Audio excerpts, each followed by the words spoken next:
but to reach people in that mainstream by introducing things that are familiar to them or are comfortable to them, like, wow, I can do this with a friend. I think it takes away some of the red tape, so to speak, that people are like, oh my gosh, I could never train that way, or I could never push myself to muscular failure. We give them a little piece of comfort and it invites them into a whole new world where they experience all of what we have to offer. And I just think that that's really special. Find new ways to bring new people in, because I think if everyone in the world did this, I think we'd have a fitter world, a happier world, a more productive world. It really would be amazing.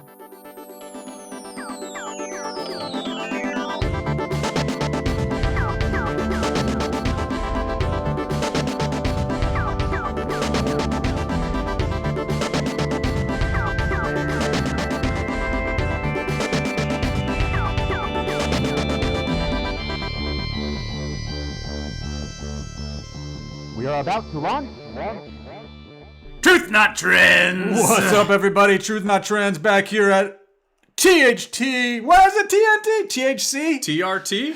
TRT, that's it. TRT NBC. headquarters in Oakland, California. We are here live in the studio. Today, we had some amazing guests, but we're not going to talk about them yet because we're going to talk about our fact that we teach people how to strength train safely and efficiently. As possible? As possible. Maybe we should introduce ourselves real quick. What's your name? Who are these guys talking on the microphone right now? My name's Jesse Schmidt. I'm a strength coach and have been for 1,904 days. 904 days. My name is Liam Bauer, and I've been a strength coach for 34 years and counting. That is right. Today, we got to interview the fantastic Mike and Corrie-Beth Lipowski. Mike's been a previous guest. He was way back on episode number 12. That was 4+ years ago. If you're listening to this episode, definitely in worth checking that one out. It's fantastic. We're going to talk to these guys about two main topics today: adding supplements as a stream of revenue to your business, and also group resistance training, which they have 4 years of experience doing. You want to do these things in addition to your core high-intensity training one-on-one business to serve your clients better, help them reach their goals, and also increase your bottom line revenue. So, all right, so these are things you could explore if you're interested in trying to find new little trickles in your revenue stream. That's right. And what else is going on? We're going to talk a little bit about our podcast partners. Yes, we are. So up first is Low-Cal Foods. People, if you are in the Bay Area and you need a little bit of support in eating healthy meals on the go, Low-Cal Foods is your go-to company. Feed your inner athlete. So Low-Cal is making pre-made healthy meals. They have preset meals you can select through their app or on their website. They are delicious, they are nutritious, they come with all the nutrient information and ingredients listed on their labels. All you have to do is pop them in the microwave and then pop them in your mouth, and that's right. You are good to go. No cooking required. They're all ready to roll. They're fresh. They're not even frozen. We eat them here every week. They're delicious. They are delicious, and you can get them for a 5% discount if you use the code TNT Strength 5. And what else are we talking about today is our favorite resistance band tool in the world, Harambe System. The Harambe System is an incredible band-based strength training system that has high quality, made in America parts like a stainless steel bar. It's got some heft to it. It's big, it's strong, it's heavy. They have patent-pending sling system that allows you to load the bands up to over 1,000 pounds in resistance. You can do every kind of barbell exercise you could possibly imagine with the Harambe system. It's portable. It fits under your bed. It's in the trunk of your car. You can take it to the park. You can do it in your apartment. It's safe. It's quiet. It's efficient. It can do it all. It was created by our friend Khalid Borbe, a.k.a. Boo Robbie. We love him. He is awesome. He's crushing the world of social media. He's a master at building the best products and being the best customer service guy there is. Everybody should go out and get themselves a Harambe system ASAP. And if you use the code TNT when you're shopping, you will get 15% off anything in the Harambe system store. So go get one now. Booyah. Please enjoy this interview with Mike and Corrie-Beth Lipowski.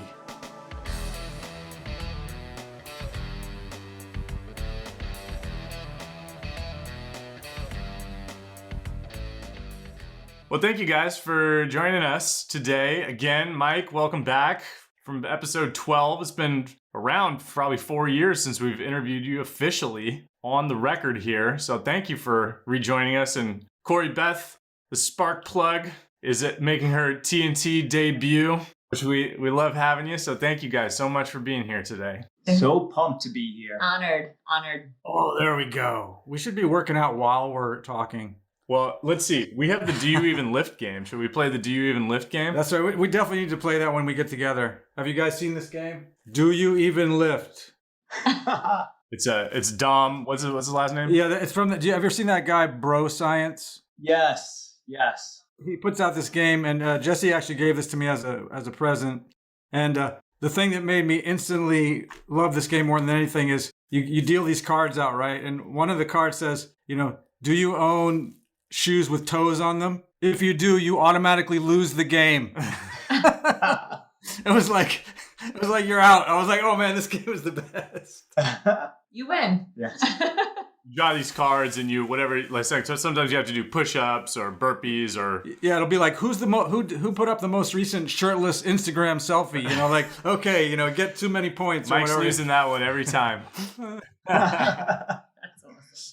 Yeah, so thank you guys for being here. This is very exciting. We have two main topics that we want to talk with you guys about today that you are masters of, and I'm sure there will be many offshoots from those topics. But we want to get into small group training or group training, whichever way you want to go with that, and supplements for studio businesses. So we had a call with you guys a couple weeks back because we're exploring our options over at TNT in terms of growing our top line sales. And you guys are already well on your way to that. You're franchising the Pure Physique brand, and you're doing primarily small group training now, if I'm not mistaken. You guys want to talk about how small group training has transformed your business? And introduce yourselves too. We probably should start there. Yeah. Maybe we should introduce each other. Yes. So this is my amazing husband, Mike, that helped me overachieve 30-pound weight loss, got me stage ready for bodybuilding, and overcame a myriad of health issues. He has been in fitness for 25 years, owned our studio location for 14. He's an international author, speaker, and trainer, and he's just pretty much awesome and fun. Well, I don't know if I could top that. And a dad.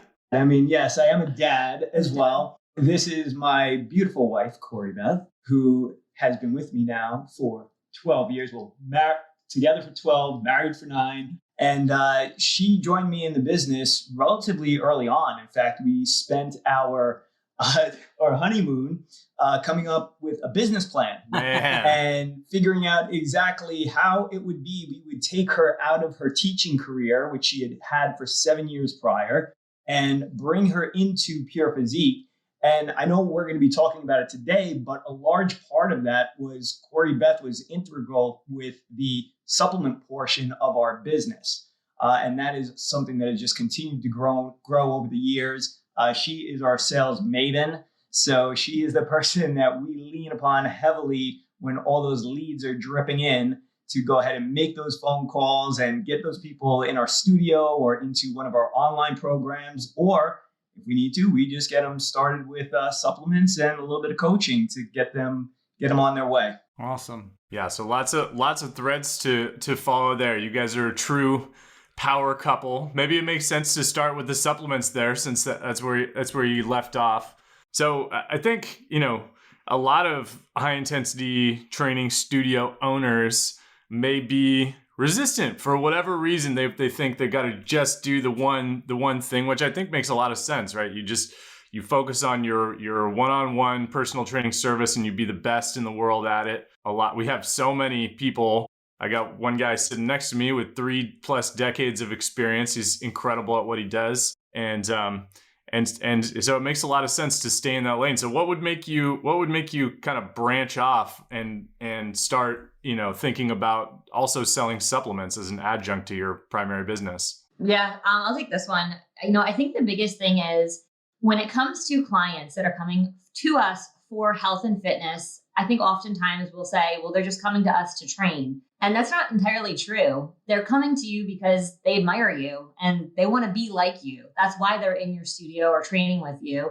And that includes, what do you eat? And when do you go to bed? And how often do you train? And how do you grow your mindset? What books are you reading? So if you've had any of those conversations in a training session, because clients ask, they're going to take supplements. And I personally, coming from the teaching realm for 7 years, I got a dual undergrad, I got a master's, I was going to get a doctorate until Mike totally interrupted my plan and path of becoming a superintendent of a school district, which I'm very happy for. But seeing so many of those kids struggle with behavior, struggle with weight, and then meeting their parents who, not by chance, were struggling with the same exact thing. I always knew there was an importance to supplements. So when I met Mike and knew that he was very limited in terms of what he was offering his clients, I said, hey, there's 3 reasons we want to do this. The first is your clients are going to purchase them anyway. You might as well be able to offer something that is of high quality. It's tested. There's some control there. The second reason is it's going to help you get results faster. And when that client leaves your facility, you still have some way of connecting with them. And it leads to the third reason, which is a revenue stream. The client moves, stops training for whatever reason, life, finances. You still have a revenue stream that's coming back into your business for the time that you spent with that client. And I just think that there's nothing like that. So for me, it was a no-brainer. For Mike as a trainer and for many other gym owners, there's a lot of objections. How much time is it going to take?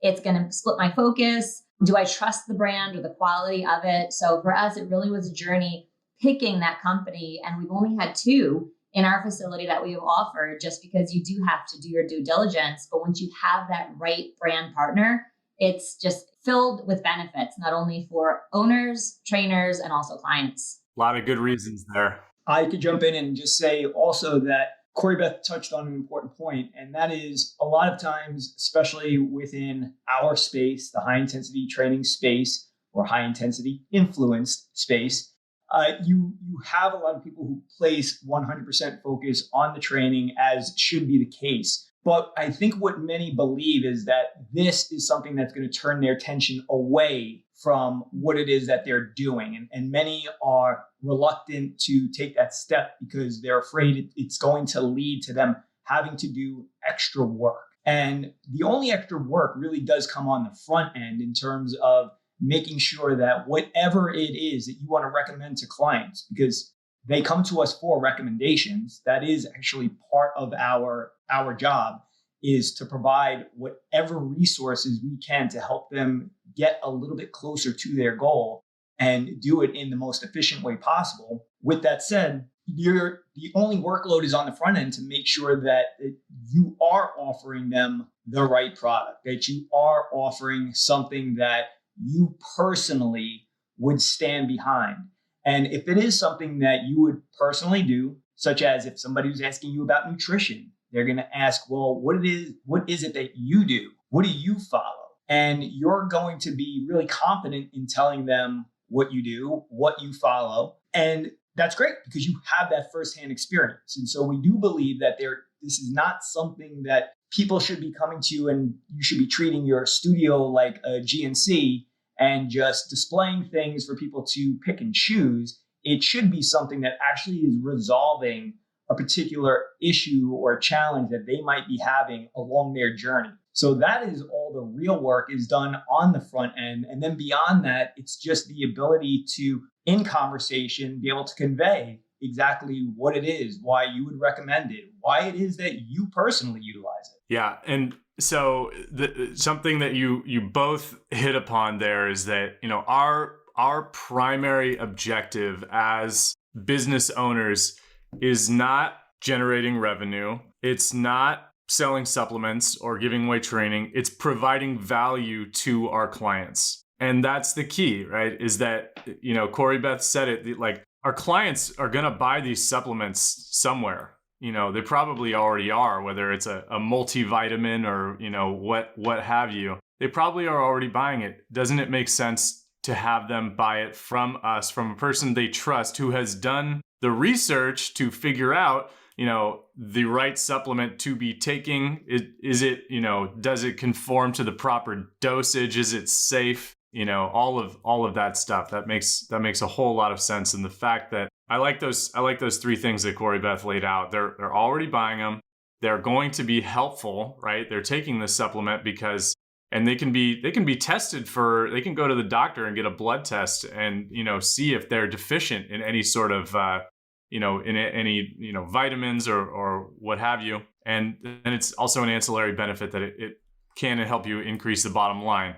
So when a new client comes to Pure Physique, do you guys recommend that they go get a blood test? How do you determine, or do you just sort of go by, what they say? I'm looking for a vitamin D supplement. What do you guys know what I should take? How does that process work? Well, let's be honest. Nobody comes walking in like, hey, you guys have a vitamin D supplement in here? I mean, it would be convenient. We use a lot of self-rating scales. So, after we do the sale and we get someone started with training, then we can have a conversation to continue to service them and provide value. So we'll go through nutrition, just a very simple set of questions where we're getting a great feel for, hey, does this person need some advice with meditation strategies or mindfulness strategies? Is this person not sleeping well? So no matter how hard they bust their butt in our gym, they're not going to see any changes in their body, or is their diet just total trash? And so using a self-rating scale, the big things that I always ask is, how's your energy? And I'll give them a rating scale. Your sleep, your stress, which, let's be honest, everyone in the world post 2022, we're all chronically stressed, with the last 2 years we've all endured. And then I'll also ask too about their water intake. And then I'll always ask them, and this is Mike's least favorite question, but we're going to bring it to TNT today, guys.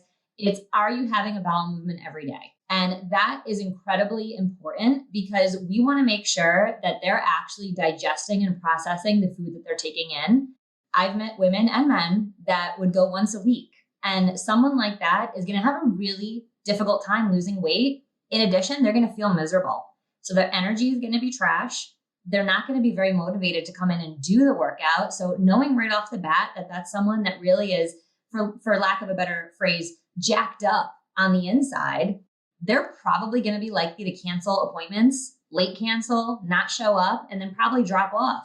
And really at the end of the day, what good are we doing that client if we can't properly service them? So those are the 5 questions that I'll always ask and get a great idea for where to go with them. I think a lot of people in this niche also, I know for a fact some of my friends who also are in this business shy away from the nutrition stuff, not just because of it being more work or whatever, but they just feel like it's out of their control, like they're never going to be able to impact those things in people, right? Because we know it's very personal. People make the choices they make and so forth. But from my standpoint, I've always felt like it's synergy, right? The truth is, you will never achieve the optimal results from the training unless your nutrition is dialed in and your sleep is dialed in. Those are the 2 most important things to me. And so I always want to try to encourage people to recognize that. So, we do, obviously there's certain clients, we've all had them, who just aren't going to talk about it, right? And they're still going to come in and do the training.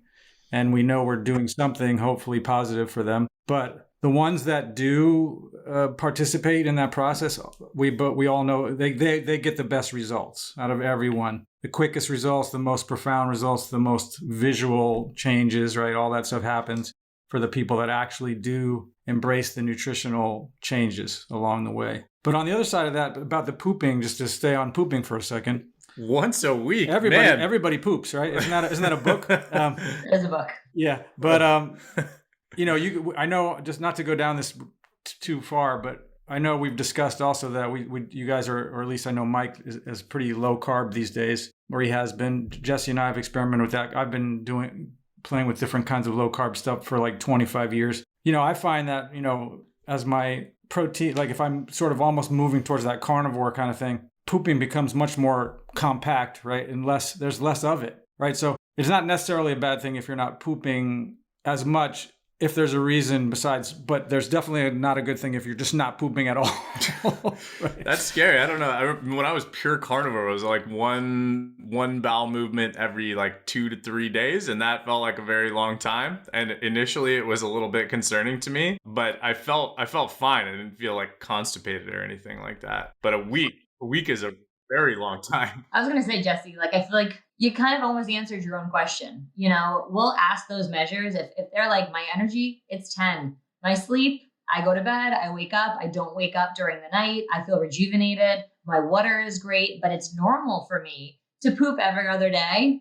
You know, I wouldn't think too much about it. But the question always is, how often are you having a bowel movement? Is it once a day or less? Once they say less, next question is always how often, how many times a week? And when I get 1 or 2 times a week, I'm a little bit concerned because you should be flushing that out of your body. It is waste. Secondly, I'll always ask, are you bloated? And if they say yes, then we know that they should be going more regularly. There's something that's actually getting held up that's causing inflammation somewhere in the digestive tract. And yeah, my biggest goal, especially with women, is to get them to go at least once a day. I personally say less than once a day is not okay. I think if I had not had a bowel movement in a week, I would probably go to the emergency room. I think I wouldn't be sleeping at night. Just the fact that I hadn't pooped for a week would make me super anxious. I think a big part of this too, though, is that just on this topic, as you know, I've followed a very low carb diet and pretty much carnivore. I mean, that is about 90% of what my nutrition looks like. And yet I'm regular. And for us, or for me specifically, where the supplementation comes in is exactly what Corrie-Beth is talking about. Keeping your body regular, treating your gut microbiome, making sure that that environment is healthy. Because even if you are following that low carb or carnivore type diet, you could and should still remain regular if your gut microbiome is in a healthy place. So just to kind of circle back to this entire conversation, aside from poop, the purpose of what we're trying to do, I believe for us personally, and what all of us as practitioners should be, is not just provide people with information, it's providing them with a solution. And you can talk to people and provide them information about how to have a healthy gut, provide them information on how to eat for better fat loss. But we believe it's better to actually provide them the solution, because that is what they are coming to us for. For sure. Instead of just coming to us for a workout. Right. People want results. They want to have elevated energy. They want more muscle. They want more strength. They want less body fat. That is our job. That is the value that I mentioned earlier that we provide is influencing, our clients and supporting them toward those ends. Okay, so you guys, we talked offline about you in your business. You essentially have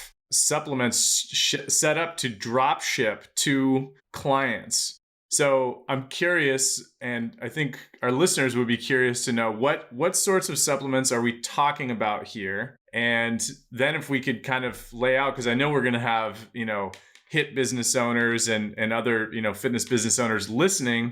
Like, how do you go about setting this up mechanistically in your business? Like, what's the blueprint for that? Oh, such a good question. I love this. And that the drop ship, I just want to hit on before we go any further. Drop ship is so important because, especially in speaking to people that have smaller studios, you may be one of one or one of two trainers or clinicians in your facility. You don't want to keep inventory because it's going to sit on the shelves. It's probably going to expire. And they're going to be a little bit upset that you spent some money on inventory that didn't really go anywhere.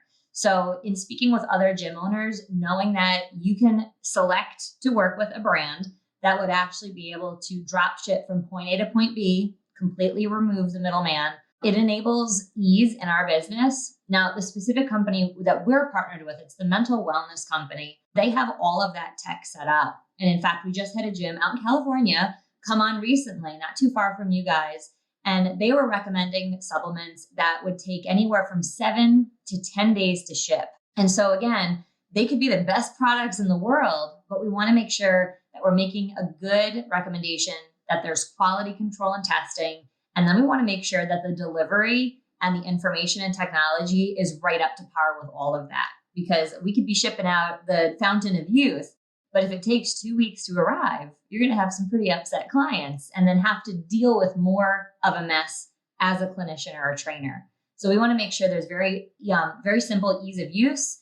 We actually have an app that's set up where we can literally send links. We can create carts and drop it to clients. We actually have QR codes in our gym that people can literally scan, pop in their credit card, and it's drop shipped to them that day. Wow. I mean, that type of ease of use is so simple and easy so that it does not become a split focus for you as an owner or operator. I would just add to that as well. It also comes down to customer service. So if you are going to select a brand partner, you want to make sure that their customer service lives up to the level of customer service that you're delivering. So we, again, in doing the due diligence on the front end, we were able to know for sure that the customer service that our clients would experience, if they didn't have to go directly through us, they were going to have a great experience. And if there were any type of issues, which there rarely are any with drop shipping and those sort of smaller details, somebody else could handle that.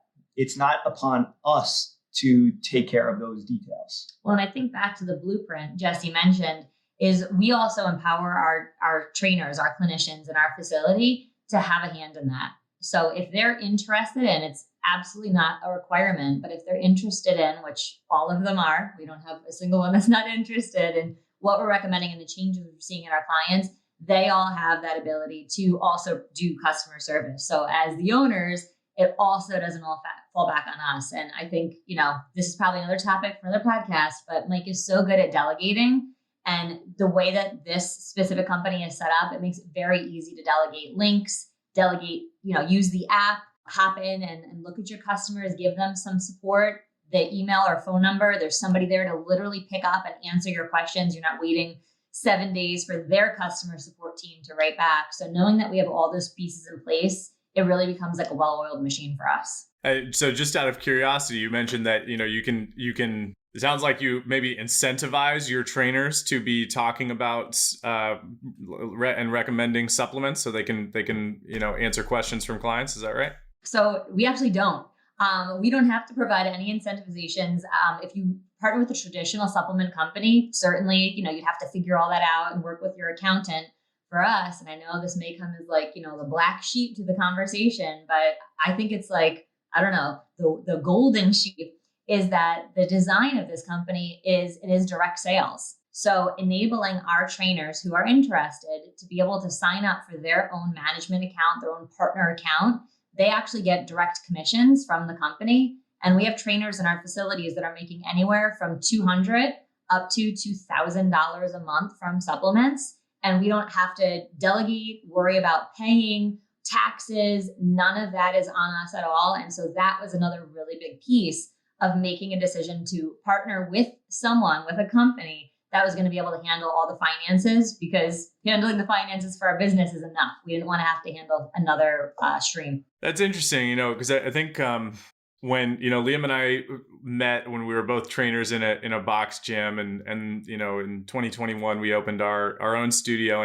and when that happens, you have opportunities for other types of revenue streams. For example, we've had a handful of trainers just walk into the gym, just cold walk in and say, "Hey, can I train clients here and pay rent?" And that's one potential stream of revenue that we've turned away up to this point, because for us we're trying to build an environment where there's sort of a mirroring, right, of what everybody's doing inside, where everybody's training safely and intensely. And if you have somebody over here doing box jumps or whatever, they're doing dangerous exercises that we don't really approve of, then it for us it takes away from the environment. So I guess the parallel there is that this is another potential stream of revenue, and it can make a lot of sense, but I think maybe certain hit business owners might be resistant to it.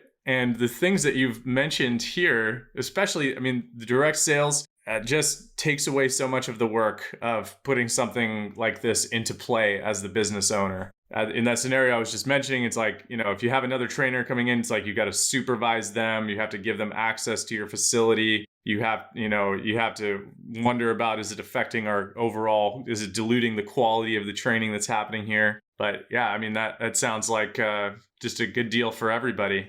You guys don't have to keep inventory. Trainers can add a little bit of, commission to their monthly income. It's good. I think at the end of the day, whether you are interested in supplements or adding any other type of stream of income to your business, there has to be alignment. There has to be alignment with what you believe in the way that you want to run your particular business. You had mentioned early on that you wanted to ask us about the types of supplements we recommend. So for us, there's alignment with what we are recommending, because for us personally, a big part of how we view our nutrition, our approach to nutrition, does deal a lot with gut health. And because that is a major focus of ours, us to partner with a company where the supplementation line is something that directly addresses gut health was a big part for us. And it's in complete alignment. In the example of a trainer walking in off the street, which we've had that too, that is not in alignment with what we do and how we want to do things. So while it may be an attractive, shiny object in the moment and another source of revenue, is there alignment? And if the answer is no, then I think it's an easy answer to the question as to whether or not to pursue that. It's not a hell yes, it's a hell no. Yeah. Agreed. So can we get specific about like the gut health supplements that you're recommending to clients? Yeah. I mean, listen, I think 2020 was like the perfect tee up for us in this decision we made back in 2017. Mental wellness has exploded. And I just really want to make sure that we do not confuse that with mental illness, because we are not at all like certified, qualified. That's not our lane. But we really talk about it from the standpoint of, this is your physical fitness coming in and getting your workout. And then there's also a mental fitness piece. Are you motivated? How's your mood? How's your stress? Do you have inflammation or pain in your body? How are your cravings? And the crazy thing about it is, for me, the myriad of health issues that I mentioned earlier led me down this long road of an IBS diagnosis. I had cystic hormonal acne. I was later diagnosed with narcolepsy. Thanks for calling me a spark plug, but there was a time in my life that I would fall asleep at any given moment. Wow. And it became scary because you're teaching or you're driving just like that, Liam. I mean, it was scary. Driving is terrifying. Yeah. I think the biggest thing for me was literally driving on the highway home from my teaching career home. And I was like nodding off at the wheel. And it really was that wake up call for me that something had to give. And it wasn't going to be the medications the doctors prescribed. It wasn't going to be all the silly things that they were recommending, because everything they asked me had nothing to do with the food I was eating, the habits I had, or how I physically felt. It was just take this pill. Now, the IBS pill was later recalled for creating cardiac events in young people. Wow. So again, for me, like, I am so grateful for all of those things, because it pushed me down this other path of, how can I get well, feel better, lose this 30 pounds, and handle all the things that our clients struggle with: inflammation, cravings, chronic stress, poor mood, poor sleep. And I'm going to say cravings again, because that was really a big issue for me. Now, all of that, it all originates in our gut. Our gut actually produces 90% of the serotonin that we have in our body. Serotonin is a feel-good hormone. It makes us happy. And a lot of the feel-good medications that we get prescribed from the medical industry, they actually make us dependent on that medication. Doing what we do, we always want to get to the root. Instead of being dependent, how can my body produce more of that? And so leading down this realm of gut health, the answer was gut health. And then the answer to the next thing was gut health. I'm like, wow, how do we correct our gut health? So I went on to take a course. Mike read the book by Dr. Emran Mayer, all about the mind-gut connection. And so many things just exploded in our minds. And it answered so many questions of things I had seen in the classroom, behaviors my students struggled with, and then the very same struggles that we saw in our clients. So for us, aligning with the mental wellness company, it enabled us to have the conversation about mental fitness. We can actually address a client's mood by naturally producing more serotonin in their body. We can address someone's sleep because most people don't sleep very well. And even when they think they do, they still don't sleep very well. If you're not waking up like rejuvenated, ready to jump out of bed, your sleep isn't good. So finding a non-melatonin solution to sleep, that was huge, that we could put clients in deeper, longer sleep cycles without conking them out or giving them a melatonin hangover the next day. Half of people, by the way, are resistant to melatonin, so it doesn't even work. But figuring out how we could literally create a healthier gut microbiotica or gut bacteria in people's bowels, that's why it's known as the second brain. It's where all of our hormones, all of those signals come out of. And so if we can create a healthier environment there, we're going to have a more well-rounded client that's ready for workouts, is going to push harder, is going to try more, is going to want to change eating habits. So I would say for that, those are all the reasons that we decided to partner specifically with this company. And I'm not sure if you wanted us to get into specific products or solutions. Do you or guys kind of just try to get people off of sugar a lot as part of this whole process? Because I mean, my experience is that sugar is like the trigger for all these things being out of whack anyway. And like all these emotional things and things you see in the classroom with the kids and most humans, right? They have no concept that's a trigger. That's like a big lever that's behind so many of the issues that are happening. Obviously, I'm talking about processed sugar, not like eating an apple, but it's just so obvious that is causing this giant problem, across the world, and it's so suppressed that it's like that's a whole conversation in and of itself. But just wondering if that's part of what you do to help balance that stuff out. It is everything we do. I'm going to let Mike take this one. I just think it's important to share that I used to be the girl that kept a container of icing in my closet. I was literally a closet eater by definition with a spoon, because if you're going to be bad, you might as well make it easy.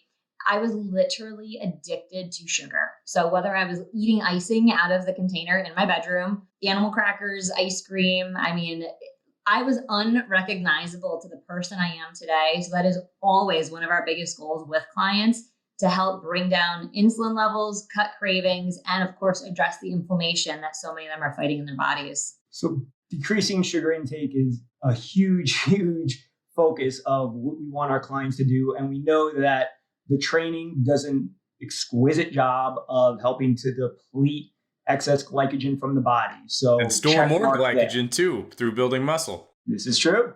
And then the other aspect of that is obviously the nutrition piece. But this is also where the supplements come in, because the supplements in a lot of cases act like a bridge. At least I could say that in terms of the supplementation that we're recommending. Because if people are struggling mentally or maybe even have a physical addiction to sugar, you can tell them until you're blue in the face, stop eating sugar, stop eating sugar. But they don't. So we know, though, if we can get them to start to correct their gut, then what winds up happening is a lot of those cravings automatically start to come down. And as those cravings are naturally being lowered in the body, well, now they are taking the steps from a nutritional standpoint to improve the way that they eat. So we are always trying to take a multifaceted approach to how we are helping our clients. And as Corrie-Beth had made mention, the mental component, the mental fitness aspect of our work, all of our work as trainers, because if you're delivering workouts, you are actually in the business of helping people to improve their mental fitness. You can look up the endless amounts of studies that show that resistance training specifically has just such a major impact on people's mood, their general well-being, right? Their energy, their ability to think, decreasing depression, increasing self-efficacy. It's all right there. But 1 or 2 workouts a week, or even 3, isn't going to resolve the entire situation that this person is dealing with. So then we do need to focus on what are the other things that we could provide that are going to help them in those other areas, help them get better sleep, help them to improve their eating, help them to reduce their cravings. Anything that we can provide in that realm, I mean, we're always going to look at those particular solutions. Man, a lot of really great info in there. You guys made me think of somebody who Liam and I both admire very much, Dr. Robert Lustig. I don't know if that name rings a bell for you, but he's a medical doctor out of UCSF here in the Bay Area, who has written extensively. I don't know how many books he's written, but a lot, specifically on the topic of sugar. Yeah, he has a website called sugarscience.org, which you should definitely explore. And he's on the cutting edge of the sugar stuff, like basically the top sugar research guy in the country, if not the world. And yeah, he's right here in San Francisco. So I read one of his books recently. It's got a catchy title, so don't read too much into this title. It's called The Hacking of the American Mind. But Corrie-Beth, you made me think of it because he talks about sort of the difference between behaviors that reinforce dopamine signaling, which is like the quick hit, satisfaction, versus serotonin, which is the more, drawn out, longer lasting, like actual, like, deep feeling of fulfillment and satisfaction. And how, I'm sure we could all talk for days about, how sort of the, eating processed foods is one of the many, and by, processed, I mean, nutrient deficient. So high in, basically high in carbohydrates, high in, omega-6 fats that don't make us feel full, low in protein. So we're just not getting the amino acids and many of the nutrients that actually cover our nutrient requirements on a daily basis. If you're not eating food that makes you feel full, you'll eat more of it. You'll eat at strange times. You'll have weird bowel movements potentially. You stay up at night. You'll not be able to get to sleep. It just is one of those. It's like putting water in your gas tank and then wondering why you're not getting where you want to go. Sugar in your gas tank is even worse. And people sometimes try to, like they're putting water in the gas tank and they try to decide like, oh no, it's a problem with the transmission. It's a problem with the engine. It's like, well, have you tried putting gas in the gas tank? And that sounds like, the approach that you guys are taking and the approach that we all try to take as well. So yeah. And just on sugar specifically, I think, Liam said, not telling people not to eat an apple because an apple has sugar in it, but it's really easy for us all to go through our day and overly, like overindulge in sugar. It's extremely easy. Corey, but we all have our closet, frosting eating habits. And the topic of sugar addiction too is fascinating. The debate is alive and well right now. If you go on social media, you can see doctors duking it out all day long talking about, and Robert Lustig is definitely on the side of yes. And he makes the case in that book that I mentioned that sugar covers all of the key factors involved in an addictive habit or an addictive substance. So here's something really interesting that I learned, I would say probably about 10 years ago, that really helped me on this path. Maybe I guess it was earlier than that, is when a patient has cancer, in order for the doctor to see the cancer in their body on different imaging, what they'll actually do is feed that patient sugar because cancer cells eat sugar. That's their fuel. And so knowing like we don't want to put extra of that in our body, or then learning about the gut, we can literally, if we have again, lack of a better phrase, a jacked up gut that's inflamed and it's bloated, there's actually bacteria in our gut that feed exclusively on sugar. So when we consume sugar, it strengthens those bad bugs, so to speak. And then different signals and messages actually get sent up our vagus nerve, our gut-brain axis to our brain that signal us to eat sugar. So just as Mike mentioned, we can tell our clients, don't do that, try to limit it. But if they physically have biological messaging in their body that is telling them to go eat sugar, we have to have multiple ways of combating that. And that for us, going down this path of gut health, it literally was a no-brainer because we can put good bacteria in their gut.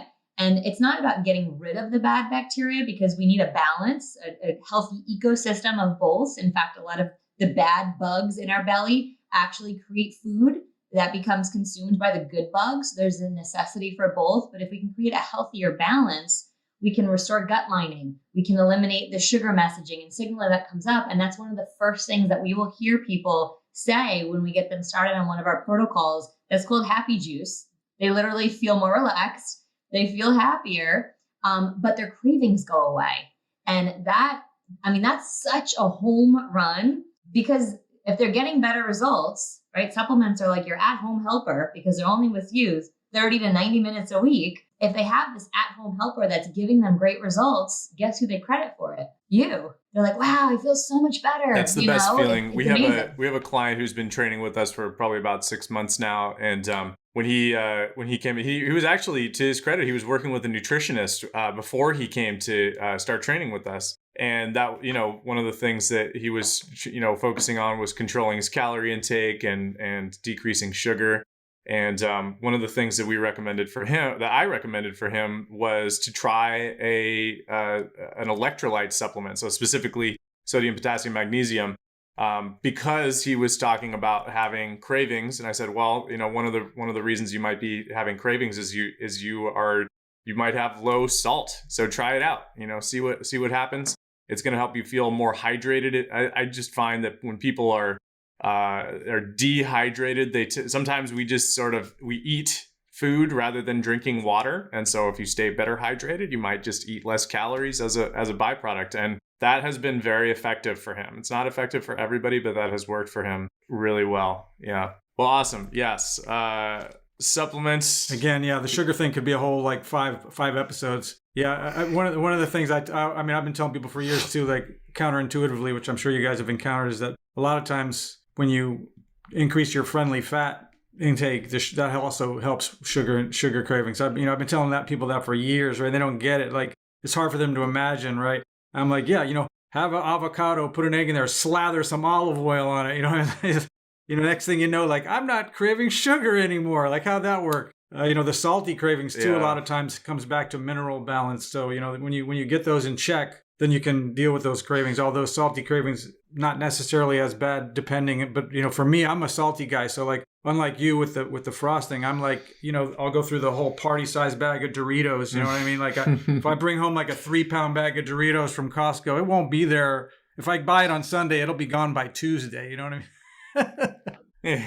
I got your solution. Yeah. Oh my God. I eat them constantly. Yeah. They're awesome. So do I. I mean, my anniversary gift from Corrie-Beth was a nice big I eat that's so romantic. It's funny because people don't think of pork rinds as like a healthy food. They're so good. They're just protein. I actually make like a dip out of like salsa and sour cream, and I dip the pork rinds in there, like instead of chips and dip, and it's freaking delicious.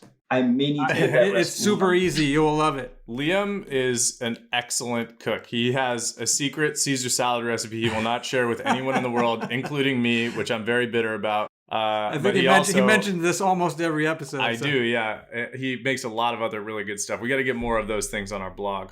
I remembered the other thing I wanted to mention, which is that at the center of, like if you're sort of like deep following, like medical doctors and nutrition debates on social media, you'll see that there's this like constant infighting between doctors about CICO, calories in, calories out, and then the hormonal theory of obesity, which is that don't worry about calories, focus on, basically where the calories are coming from, and that's going to control the overall energy balance, meaning calories you take in on a daily basis. So Liam and I, we've tended to interview people who are more on the side of the hormonal theory on this podcast. But we have to acknowledge that the overall, like your body composition is definitely significantly influenced, if not primarily influenced, by the number of calories you're taking in on a regular basis.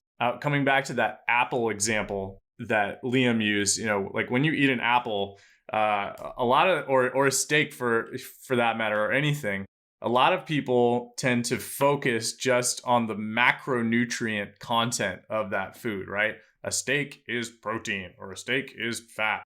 An apple is carbs, right? And I think even these doctors are guilty of getting caught up in the semantics of talking about like, are carbs good or are carbs bad? And it's not binary like that, right? You can't just say carbs are bad. I mean, but probably all of us on this call follow a quote unquote low carb diet, right?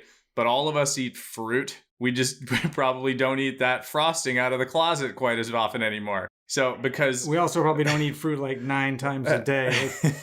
People have to realize, like, if you were a European, back in the day, you didn't get Florida orange juice like 24/7, right? You didn't have these things at your fingertips. There's so much stuff to think about. So, educating our clients and recommending certain supplements really comes down to instructing them about these nuances. Like, what is the difference between, eating a whole orange and drinking a glass of orange juice? Yeah, they might have the same amount of sugar in them, but they don't have the same amount of fiber in them, right? So that can be that, like, when you extrapolate that over time, and I'm not saying we should freak out about our insulin response to one glass of orange juice here. I'm saying if you're drinking multiple glasses of orange juice every day, right, and you're borderline, pre-diabetic or something like that, like, it's gonna have an impact. 2 quick points on this. On the topic of fruit, there is a difference between fructose that is consumed within the scheme of the food matrix, so it's coming specifically from the fruit, versus fructose that's extracted and put in a lot of these processed foods. That's one thing. But I wanted to just quickly touch on the hormonal versus CICO debate.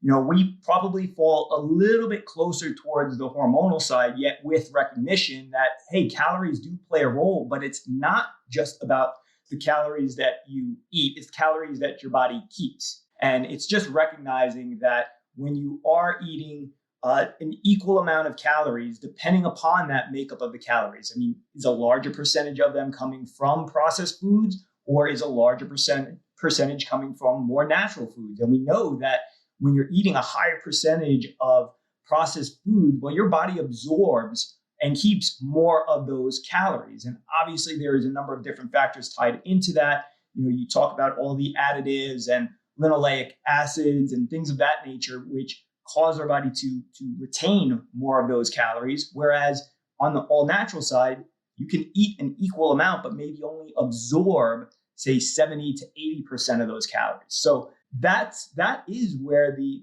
hormonal argument does start to weigh in that favor, because in order to be in better hormonal balance, you need to eat a better balanced diet, regardless of the amount of calories. We see when we're addressing the hormonal side, the reduction in those cravings. We're seeing our body is better able to release fatty acids to be utilized for energy.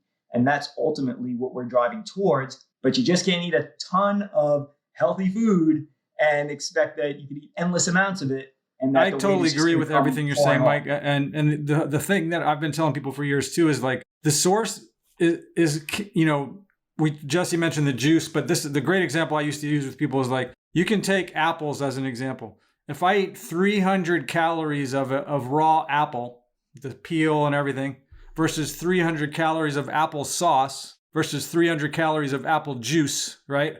It's 300 calories and it's all from apples. But the response hormonally is going to be totally different. So again, they try to say the hormone, the CICO guys are saying it doesn't have anything to do with it.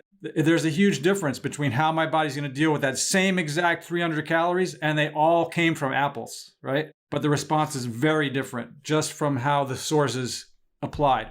So you can't remove it. I talk about this with Jesse a lot. We recommend, we talk about this. Have you read an article by Will Brink called the universal, right? What is it? The universal theory of nutrition or whatever, but it's basically like unified theory, right? Like the idea of the unified physics theory, right? But he talks about both sides, right? Like hormones definitely are important. Calories are definitely important. There is a way to combine it and make a unified theory that makes sense. That's a great article. It's well referenced, and to me, it's the most balanced approach to nutrition, right? It's neither one or the other. There is a marriage of the two that makes sense for the best outcome. Just like Mike and Corrie-Beth, married and perfectly balanced. Hey, what are those guys doing here? Whenever I feel like I'm stalling out on my bench press, I know I need a new strength curve. Whether you're stalling out on the road or stalling out in the gym, you need something with great engineering. That's right. And So I look want for the pendulum. pendulum. Pendulum. Not just your average strength machines. No, they have smooth strength curves. Amazing rigidity. And did we mention the engineering's fantastic? That's right. Not to mention, they come in cool colors. Like red. And silver. Well, that was kind of weird. What was that all about? Back to the interview. All right, that might be a good place to switch gears and talk about small group training. So you guys at Pure Physique for the longest time. Mike's got 25 years in the industry. He was doing a long stretch of one-on-one personal training, and you guys just threw that out the window. You said, we're going to do small group stuff. What the heck were you thinking? Well, we haven't thrown it out the window, but we did see a need to pivot. And, the part of the main reason why we pivoted was because of the advent of CrossFit and so many of these boot camps and these boxes that are popping up and, promoting these large group classes. And it seemed that more and more people, despite trying to educate them on the difference between that sort of training and what we typically do, again, in our niche as high intensity trainers, it wasn't getting through to a lot of people. And, maybe it's just also because we're in New York and, you can't just educate people. You have to educate them and you have to entertain them and you have to watch their kids and you have to do, you have to do it all, right? And so we knew that we had to figure out a way to sort of bridge that gap. And before we get into any of the specifics, I just want to say this. Never once have we set out to compromise what we do. The question that we said is, how can we amend what we do so that it can compete against those other types of boxes? And we knew that we can deliver exercise in a way that was safer, that's more effective, more efficient, and overall, over time, is going to deliver far better results than what clients would get at some of these other places. But the missing component there was they were looking for community. They were looking for an opportunity to work out with their friend. They were looking for an opportunity to work out with their friend and have fun doing it. And for us, it became a question of how do we do all these things? It wasn't a question of, we have to be this or that. It was more a question of how can we do this and that? And for us, the answer became what we call GRT, which is our group resistance training. And we just keep it at very small group sizes of about 4 to typically upwards of 6 people. But what we built into it are specific ratios. So trainer to trainee ratios, so that once we cross a certain threshold, we could add more people into the group. But then we also know that at that point, we have to add another trainer into that session as well. So that's been the focus for us for probably the last 4 years now.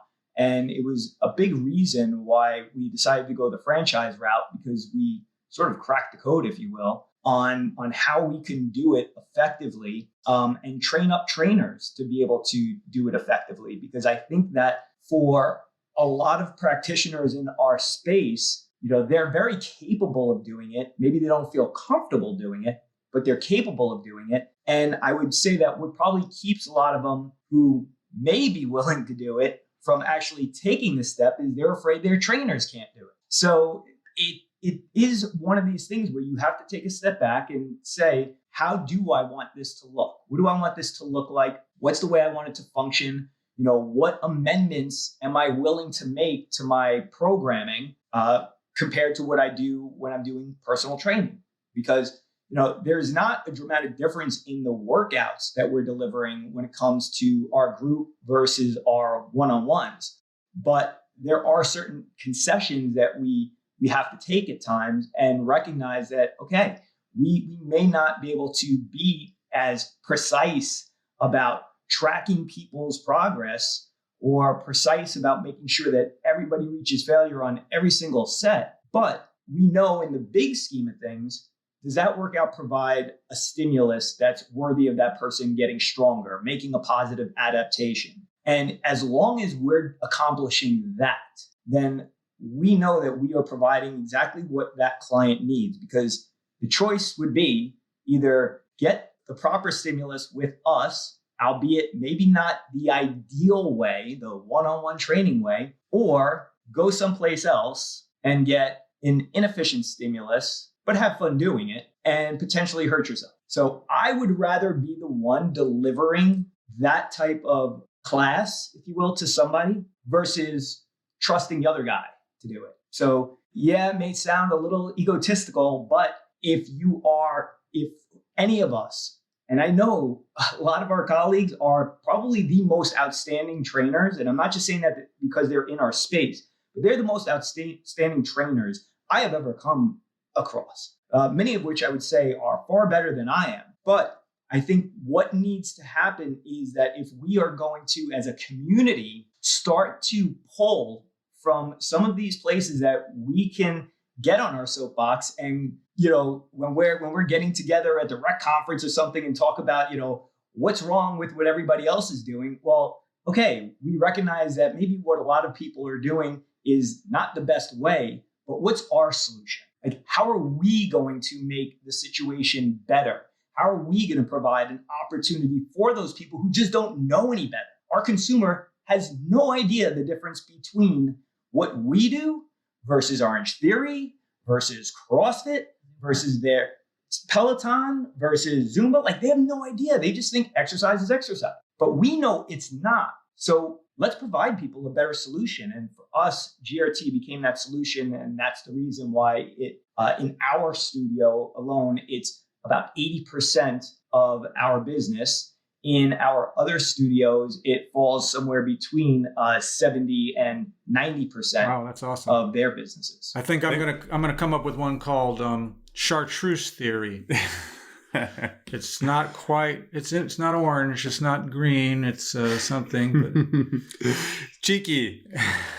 I'll find a way. Damn it. Man, I think that was a highlight reel monologue you just delivered there, Mike. There's so much good stuff in there. You made me, one of the first things you said, is that as much as we try to educate people, like one thing I think about is that social conditioning plays a much more massive role in people's lives than we acknowledge typically, right? What a person's friends and family and colleagues who they're spending their entire day with, not just 30 to 90 minutes a week with us, is going to have much more influence typically on them than we do.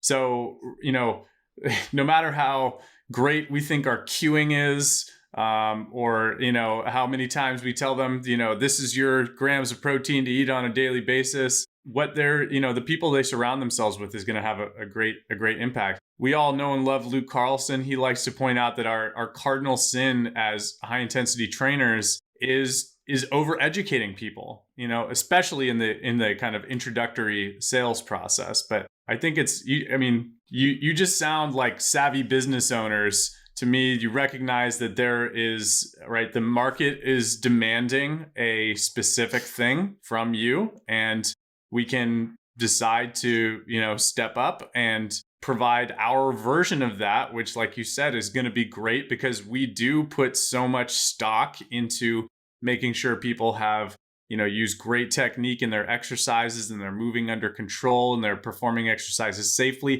and intensely, so they're getting the benefits of the exercise. I think and you pointed this out too, I think the more likely reason that more high intensity training studios are not doing small group training and leaning into that is the fear of, it's not what we've done.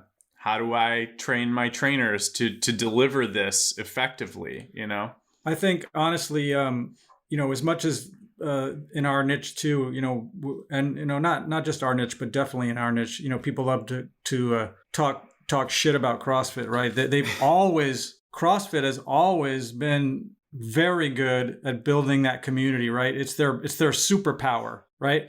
People who buy into CrossFit, it becomes their life. You know what I mean? And they love it and they think it and breathe it and talk about it, right? And CrossFit, for anything that we think negative about it, it does have ideas about nutrition that are better, that are good. It does have ideas about working hard. It does a lot of things well. It just doesn't implement them ultimately at the user end as effectively or safely as it could. But a lot of the ideas, and especially that sense of community that they build, is something to emulate, right? And some of the other businesses too, right? Orange Theory, Yeah. same thing. But I definitely think CrossFit is great at that. And they And always your neighborhood group classes too. People freaking love those things. They're Yeah. like raving fans. So there are definitely lessons to be learned by that. And I think probably that's what you're doing, right? You're delivering that group product with a safer, more efficient approach, right? But it's, again, I've been following CrossFit since it began, and I always was paying attention to them, and I've watched them evolve, good and bad. But there's things to be learned from them, I think, and rather than just say, yeah, they do Olympic lifting, so they're stupid, right? They really do have some things that they do well. We learned a lot from them. We personally learned a lot from studying what they do. And, some of the things that they do right aside from the community. I mean, the idea of the WOD, right? The workout of the day. So we do something similar, but it's a better workout. Nobody's going to come in and get hurt. We know that we can run that workout and then as educated practitioners make modifications for people. So we personally, just to give you guys sort of an inside view of how we do it, we change over to a different training style, if you will, every 2 weeks. Everything is built around the very similar high intensity training types of workouts that you would read in Darden's book way back when.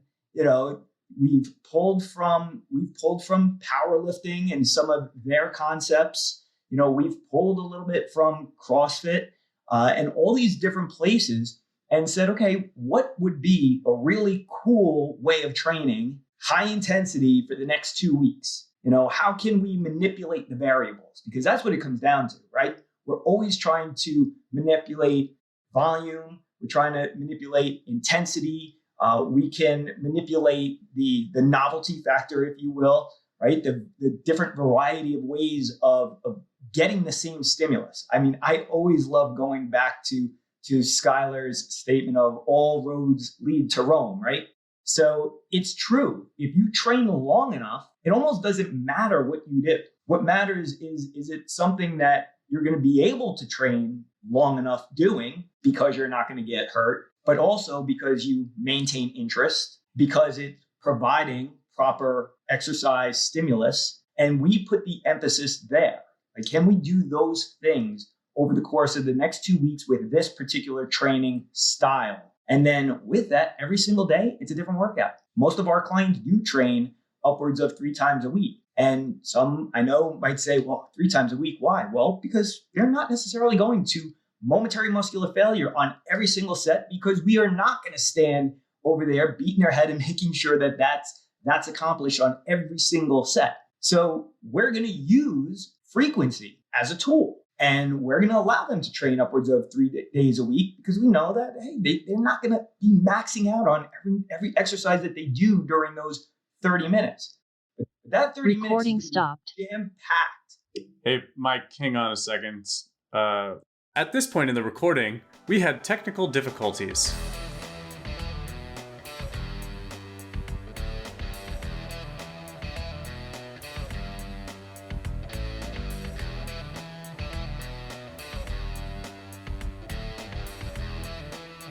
At this point in the recording, I don't know what the fuck happened, but it wasn't good. Let's resume.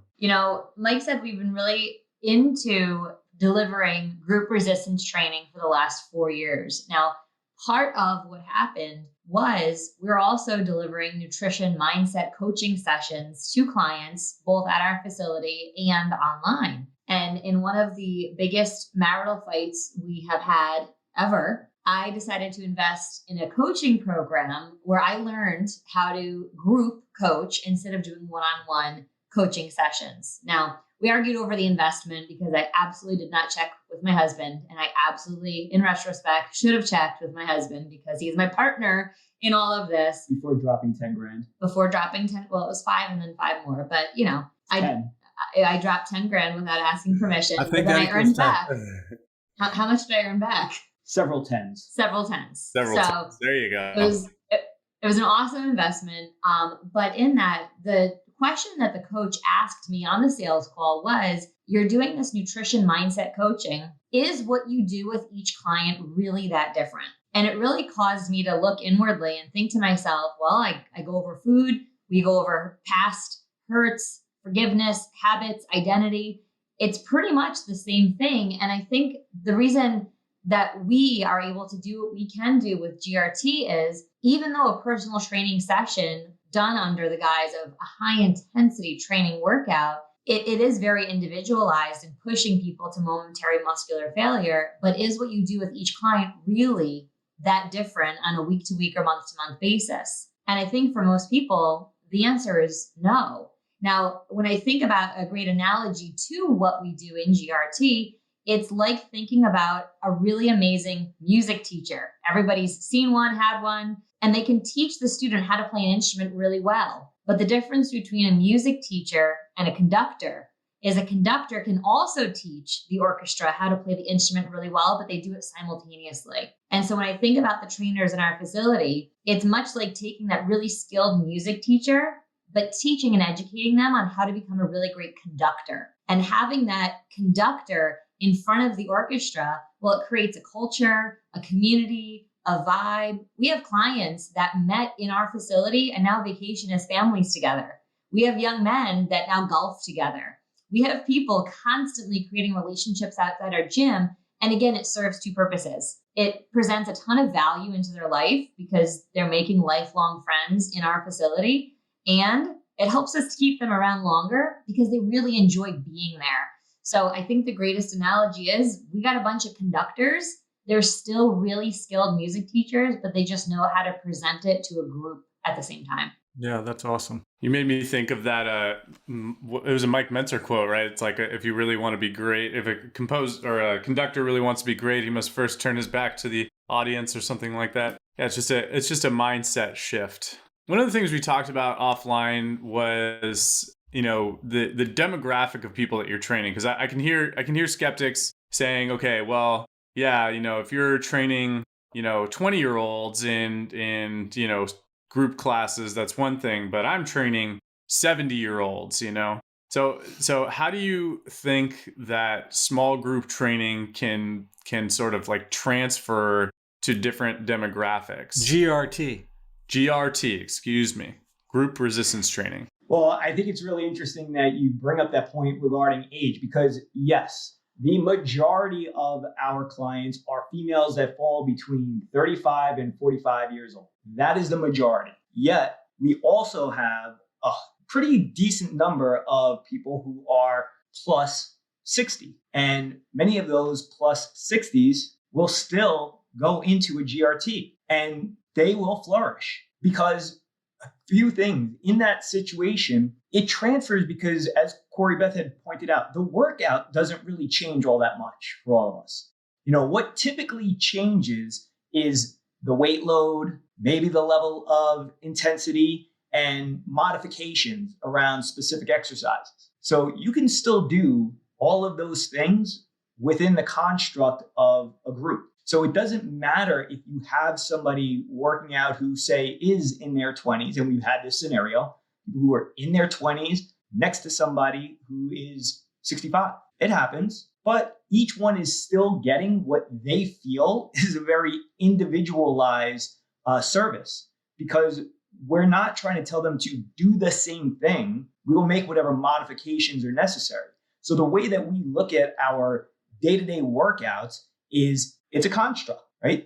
We've constructed something that we believe is a really smart approach to working out that day that's going to cover the entire body, that's going to cover every major muscle group. But we also recognize that in that, there will be certain exercises that are a good fit for some and not a fit for others. There's going to be an intensity level that is perfect for some, not for others. And as the instructor, I mean, this is where your professionalism comes in. Being able to understand your client and recognize that I have to make an adjustment for this individual. So to me, it's never even a question of age. It doesn't matter if your demographic is older or younger. Guess what? The older ones were once young, and the younger ones will at some point become old. But a lot of human nature still carries through. They want that community.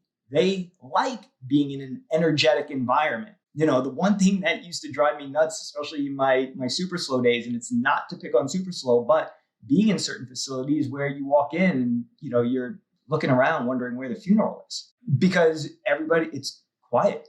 The only thing you could hear going is a fan. And, you know, to me, that never brought an energy that made me want to work out really hard, not until my trainer is sitting there, you know, barking in my ear and giving me the instruction to keep going. So we try to create an environment within that 30 minutes that is high energy, controlled performance of the exercise, but the overall energy in that room is high. And I think that, I don't think I'm overstepping in saying this. A lot of our older clients really like the fact that they get to be in a high energy environment and not walking into a nursing home. The truth is too that, you know, when people are younger, it's very difficult for them to project into their older selves or what it's like.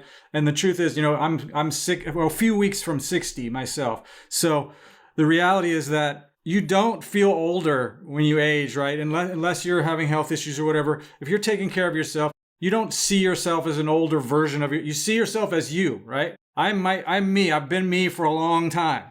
And I don't feel different on the inside, right, about how I view the world and how I interact and everything. I don't want people to put me in a box, right, because I'm a certain age. I don't want people to go, oh, you're 60. Well, we'll make it easier for you or whatever, right? Or we're going to change things around. You know, I feel like me, the same as I felt when I was in my 20s and in my 30s and in my 40s.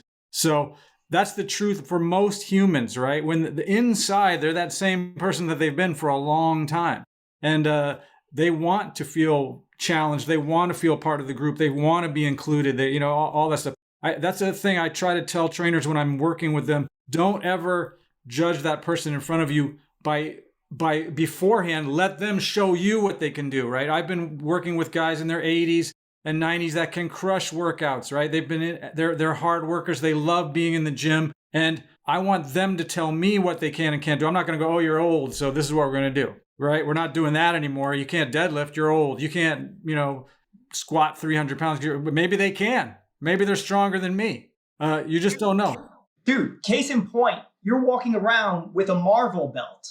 There you go. So it sounds like what kind of both of you are saying is it's actually an advantage when you have multiple demographics of people working together. So that seems like one of those mindset shifts that, like, if we are, you know, if you're a hip, you know, business owner listening to this podcast and you're only training one-on-one clients, you may consider, you know, doing the small groups, and hopefully that can help overcome that objection of, well, I got young people and I got old people and they couldn't train together. Seems like they probably could, as long as it's applied well. Yeah, and even in my group exercise classes, you know, I was doing that for years. I had clients that were literally, you know, right out of high school, and I had guys that were in their 70s and 80s come into my class. They liked it.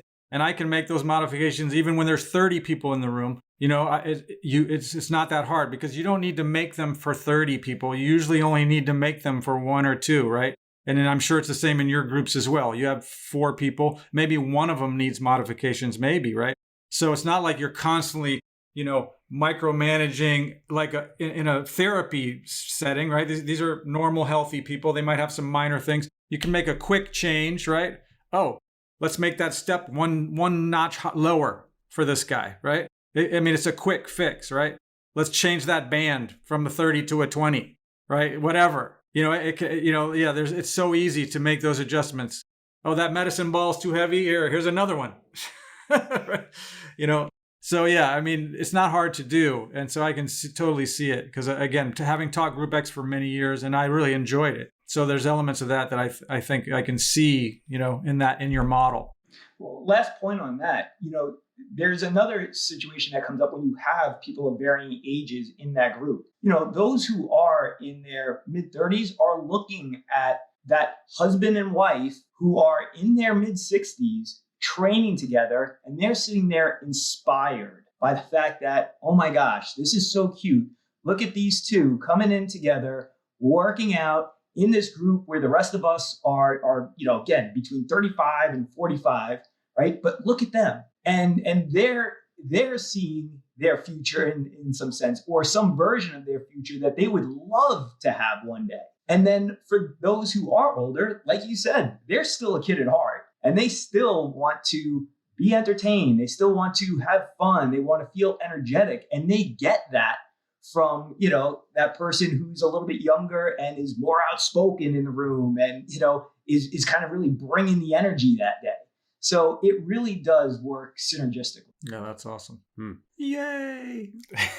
I think there are certain things I need a little popper. I think there are certain things that like straight, one-on-one high intensity training studios can do to like create a feeling of community. The extracurricular activities, we're doing some of them at TNT. Like I've gotten into Spartan races, and now we got several clients, joining. But that's kind of like a one-off thing, and client appreciation days are like one-off things. You have a handful of them throughout the year. And I think that having, number one, the frequency of the group training that you guys are doing is something that really strengthens, it can be like a community strengthening activity. And again, just the size of the group. I mean, we at our studio, because of COVID, we have staggered the, scheduling clients. So a lot, like we have purposefully tried not to have people overlapping, especially, some people are nervous about COVID, but most of the time when we do have overlap, people enjoy it more. Just having another set of people in the room just creates, it creates an environment that people really enjoy. There's something about being a group. It's kind of intangible, but yeah, I mean, energy is the only way I can put it, is that people feed off of that. And yeah, I love what you said about, Mike, about, the younger couple seeing the older couple and being inspired by them. I think that, older folks tend to also feed off of the energy from younger people in a great way. So yeah, all of that can be super valuable for getting some group training going. GRT. Resistance training. Another one of my terrible accents I like to do. Yeah, he's very good at the terrible accents. It's a very nice way of phrasing that. You're a master. Man, what else do we need to know about small group training, integrating it into our business? Take us back to the transition point for you guys when you were like, hey, maybe the Corrie-Beth just spent 10 grand on a coaching without asking. We got to make that money back quick. Yeah, so I mean, what was there a lot of fear in that? And like, again, take us to how did you get it up and running? Slowly. I think that initially we thought we could do more or pull off more than we were actually capable of. And we definitely underestimated, the amount of energy that has to go into it. I think we underestimated the amount of hustle that is required to do it. And so I think we started too big, too soon. And then we realized over time that we didn't need to rush into this. We didn't need to try to compete with the CrossFits and the Orange Theories who were packing 30 people into a room. And we realized economically, we couldn't do that either, because in order to do that, you have to price your service really low. And then you could really pack the room, right? But you're not always getting quality clients. So we realized that there was a sweet spot in terms of price point and the number of clients that could be handled. So we gradually worked our way up. I mean, I think we started off with packing the room with like 8 to 12 people. And we had 2, sometimes 3 pretty experienced trainers doing it. And it was pretty chaotic. I mean, it was a lot of fun. It was a rave party every time, but it was draining, and financially it didn't make a lot of sense. And for us, COVID actually created a good pivot point for us to reassess how we were running these. And we went, back to just keeping the groups to a maximum of 4 and running it with one trainer. And that worked really well.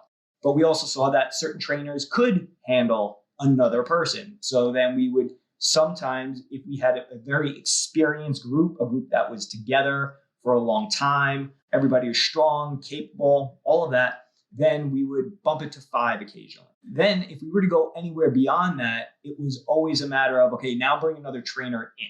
And, typically that's where somebody like myself would come in. I had another trainer who's running those, and then I'm around, I'm a hand to help out, and I could jump in and give a hand for that group. So we are pretty strategic about it. We try not to overwhelm ourselves. We try to make it manageable. So my recommendation for any trainers looking to do this is start small. Start with just doing 1-on-2s, and then maybe you scale that to 1-on-3s. Same thing with your trainers. If you're going to have trainers running it, start it small, let them get comfortable with the process, because it is different. Some in those 1-on-1 sessions, oftentimes, you are just hyper focused on one person.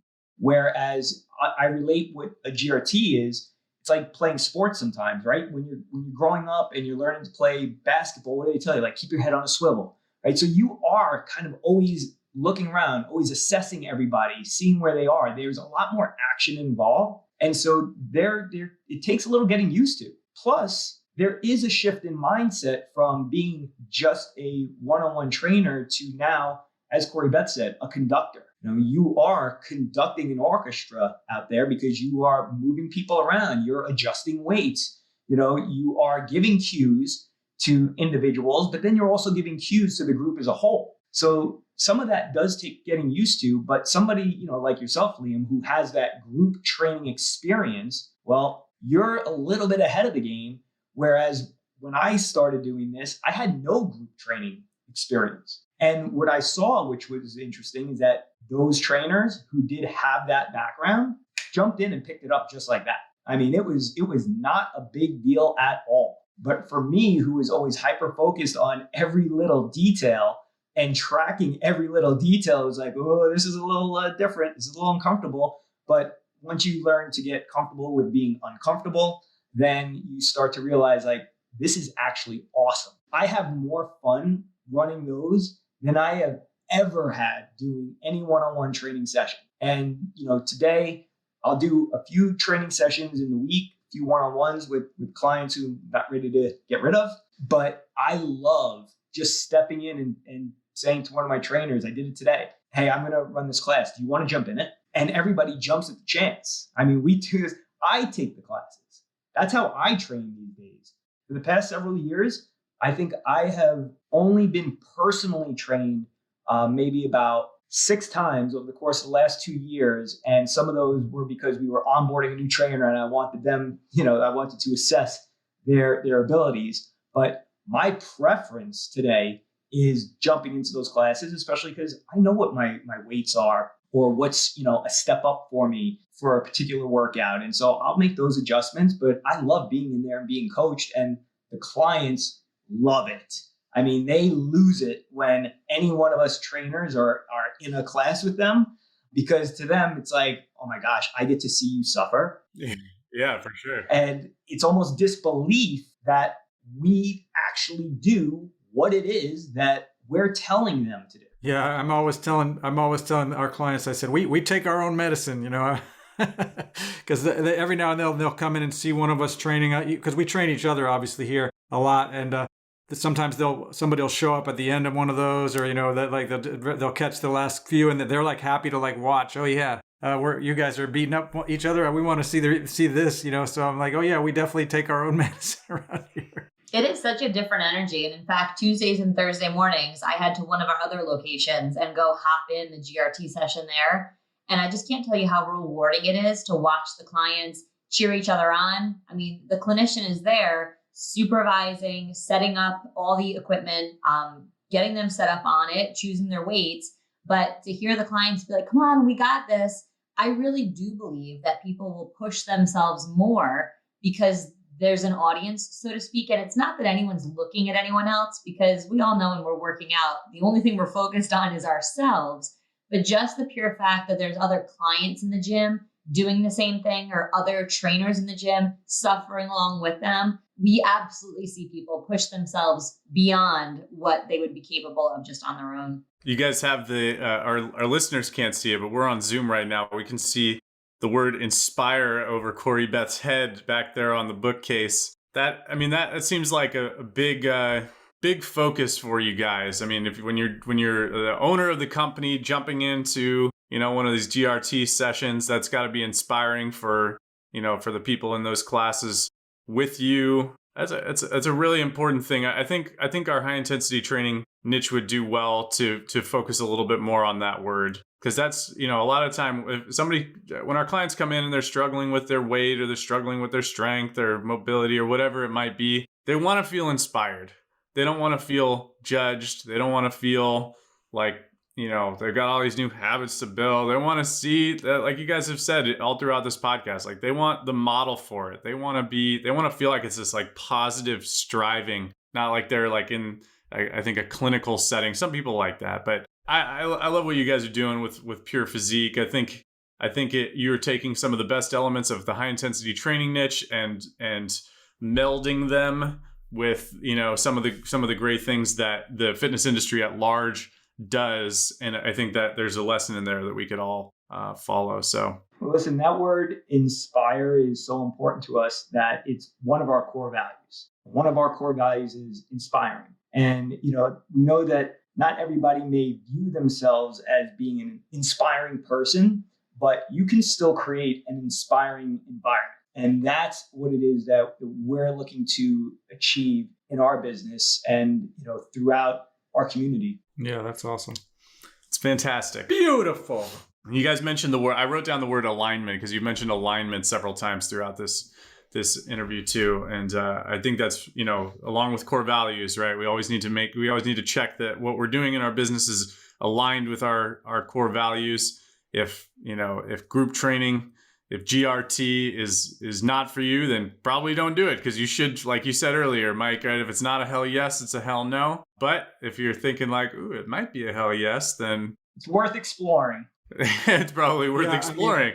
To me, I can see, just thinking about if I was my own, if we were doing it, like you might, if you have a facility somewhere and you're doing the classic sort of HIIT niche, maybe you add it in like once or twice a week. You pick a couple of days of your week and try it as a different, Monday, Wednesday, and Friday is classic one-on-one, Tuesdays and Thursdays is GRT type of stuff. And obviously make up your own name, people. Don't steal that name from the Pure Physique folks.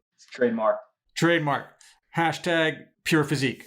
So but I think you could definitely do that, right? You could implement it on a smaller scale and see what you think, and offer it as a different option on your menu, so to speak. I know at like Med Fitness, Richard Wolf, right? He does that sort of. He used to do the drop-in thing, right? Anybody can just show up and do a workout, right? You didn't have to like be scheduled in, and they had a system that worked for them where people could show up and basically get these immediate, strength training sessions. It's not quite the same thing, but it's not all. It's also quite different than what most HIIT people would think of, right? Like someone can't just show up, right? How am I going to put them through a workout? Well, Richard Wolf had that down to a workable thing. Some of the X-Force studios do more of a circuit style, right? Where everybody just starts circuit 1, circuit 2, right? They just start at the beginning and go, right? And someone just drives them through. So there's ways you can apply it where you can increase your volume of traffic, even if it's not necessarily by doing the group thing. But there's things worth exploring for sure. My gears are turning. You did it. You guys inspired us. But you know what? I think what's so cool, and I really just do want to give credit to Mike and to you guys and to those that are listening. Everything is figure outable, and there's always a different way. It's not about abandoning the principles, because me coming from the outside into your all world, it's been so enlightening to learn about resistance training, to learn about what we do, and more importantly, why we do it. I mean, in addition to eating icing out of a closet, I was also on an elliptical twice a day, so perplexed as to why my body never changed. and I always look the same. So to come in, but also see that we do have an opportunity to reach people beyond just a one-on-one, or we do have an opportunity to maybe not be mainstream because we don't want to be mainstream, but to reach people in that mainstream by introducing things that are familiar to them or are comfortable to them, like, wow, I can do this with a friend. I think it takes away some of the red tape, so to speak, that people are like, oh my gosh, I could never train that way, or I could never push myself to muscular failure. We give them a little piece of comfort, and it invites them into a whole new world where they experience all of what we have to offer. And I just think that that's really special. So I just want to honor you guys for being open, for exploring and questioning how else can we impact people, and how else can we find new ways to bring new people in? Because I think if everyone in the world did this, I think we'd have a fitter world, a happier world, a more productive world. Yeah. It really would be amazing. For me, this has always been a labor of love. It's never been about the money stuff, or I've just always wanted to, help people discover how valuable it is to have strength training as a regular part of your life. And, how important nutrition is, right, as the foundation of your inner health, right? I mean, the two of them are the most powerful things you can possibly do as far as I'm concerned. The food and the strength training, they're like the two biggest levers you can pull to positively impact your health and your function and, improve your quality of life, like moving forward. I mean, that's what everybody really wants, right? And time is, you don't have any more time. It's moving forward, but there's no stopping it. And we want as much function out of our life as we can. And we want, that quality of life. That's why we say, helping people, live stronger, longer instead of the other way, right? Because we can't necessarily make you stay around longer. There's no way we know for sure what's going to impact that. But we want to make sure that the time you have, you're functioning at your best through all of it. Versus, stuck in a wheelchair and a walker, I have a friend right now who's recovering from something, a friend of mine's parent, and I overheard a conversation. They were saying, well, she's in a wheelchair and she's not really walking around. And I said, she's got to get up and get out of there because the more she spends, the less likely she's going to get out. You know what I mean? I said, you can't let her just sit there in that chair all the time because pretty soon she's never getting out of it, And people want to be able to move around. And when we can do that for people, it's miraculous. And again, as I always say, when people that are young can't project into their future selves and see how important it is. So that's why it's difficult. If you're 25 and you're feeling pretty good, you're not imagining your 75-year-old self with a cane or a walker and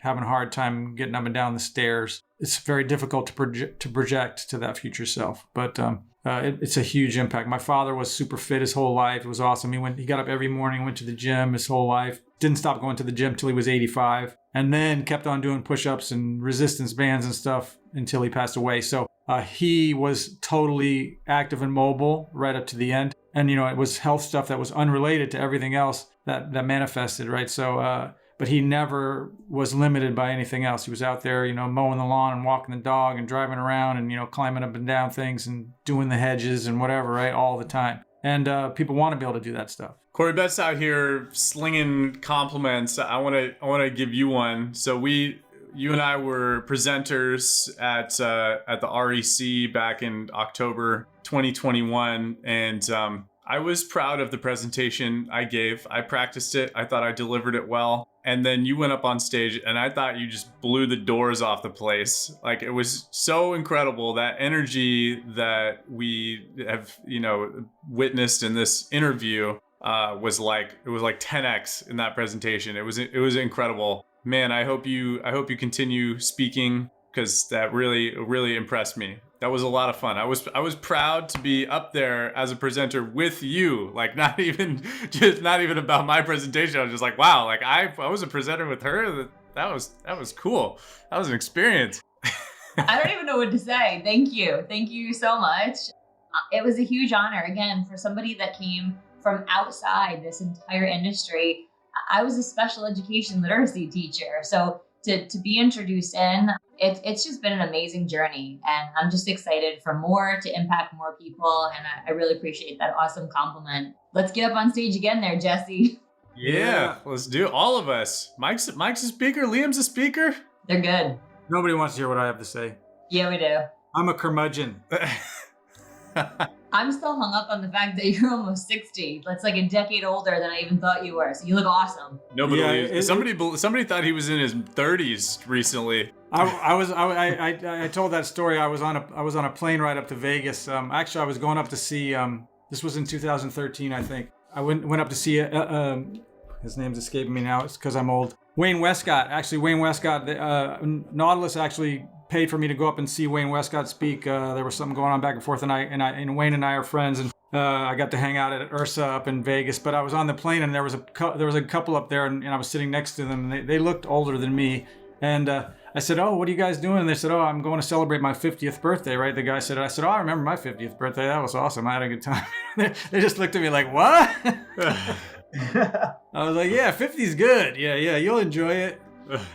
We'll see what the 60s are like. Yeah, so I'm gonna be 60. I keep telling people I'm already 60. I'm literally just I'm less than 50 days away. So yeah, and I'm trying to keep fighting. Yeah, man, keep up the good fight. Thank you guys so much for joining us here today on your anniversary week, no less. We are proud to know you guys and so grateful that you spent some time with us today, and our audience is gonna love listening to you, and hopefully the fitness industry and the hit niche is gonna take this stuff to heart and at least consider adding a stream or two of revenue to their business, because it's at the end of the day, it's all about helping clients. Yeah, you guys are awesome. I'm not even sure how long Mike and I have actually known each other, but it's been a while now. At least 20 years.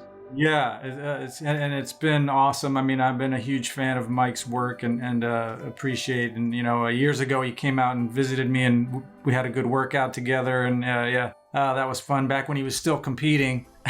That ain't happening again. No making everybody look bad in the old days. That's all right, Mike. We know it's true. We know you did it. He was unstoppable, you guys. Buy his book, Pure Physique. It's not out of date. That book is awesome. You want to learn how to bodybuild? Go get that book. You guys are the best. Thank you so much for having us. Totally a huge honor, and look forward to more speaking engagements together. Nailed it. It was awesome, guys. That's a lot of fun. You guys are fun. Ditto. So are you. Bye, guys. Boom, baby! What's up, people? Thank you so much for listening to this episode of Truth Not Trends. That's right here at TNT Strength Headquarters, Truth Not Trends. Please, if you enjoyed this episode, subscribe, rate, and review us on whatever platform you're listening to us on. And don't forget to share with a friend. You can find us on the web at tntstrength.com. That's right, TNT Strength now coming to you in person at 5255 College Avenue in Oakland, California. You can call the studio 510-768-5421. You can also text us at 855-796-9905. Or shoot us an email at contact@tntstrength.com. And whatever you do, stay off of that stupid blue bubbly boasting. Fart. Check. Sibilance. Mixed and edited by Desmond McNeese for We Mixed It, LLC. Go to whatsoundsawesome.com. This episode brought to you by Psyllium Husk. Everyone, take your Psyllium Husk. You get 2-a-days on the Psyllium Husk. Cappy's pulling the plug on us.